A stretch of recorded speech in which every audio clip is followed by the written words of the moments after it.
বিশ্বকাপ ফুটবল 2026 উপলক্ষে বিশেষ স্মারক মুদ্রা প্রকাশ করেছে রয়্যাল কানাডিয়ান মিন্ট।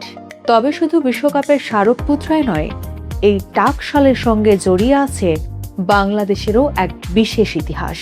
অনেকের অজানা হলেও বাংলাদেশের বেশ কয়েকটি ধাতব মুদ্রা অতীতে তৈরি হয়েছে কানাডার এই রয়্যাল মিন্টেই।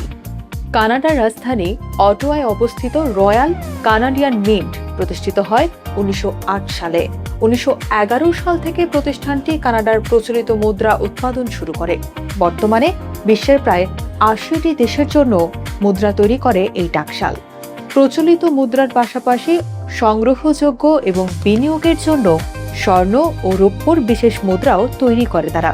1982 সালে বিশ্বের প্রথম 99.99% বিশুদ্ধ স্বর্ণের মুদ্রা তৈরির কৃতিত্বও রয়্যাল কানাডিয়ান মিন্টের।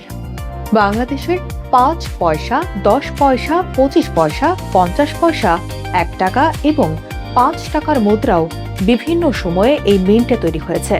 অর্থাৎ বাংলাদেশের মানুষের হাতে থাকা কিছু কয়েন হাজার হাজার কিলোমিটার দূরের কানাডায় তৈরি হয়ে এ দেশে এসেছে। এদিকে 2026 সালের ফিফা বিশ্বকাপ উপলক্ষে নতুন করে আলোচনায় এসেছে রয়্যাল কানাডিয়ান মিন্ট। প্রতিষ্ঠানটি রঙিন ও সাধারণ $1 স্মারক কয়েন, 5টি মুদ্রার বিশেষ সেট, বিশুদ্ধ স্বর্ণ ও রৌপ্যের সংগ্রহযোগ্য কয়েন এবং বিশেষ স্মারক কার্ড প্রকাশ করে, যেখানে প্রতিটি মুদ্রার নকশায় ফুটবল বিশ্বকাপ ট্রফি বিজয়ের আনন্দ এবং আয়োজক দেশ কানাডার আতিথেয়তার প্রতিফলন তুলে ধরা হয়েছে। ইতিহাস, প্রযুক্তি ও শিল্পকলার সমন্বয়ে রয়্যাল কানাডিয়ান মিন্ট আজও বিশ্বের অন্যতম গুরুত্বপূর্ণ টাকশাল হিসেবে নিজেদের অবস্থান ধরে রেখেছে।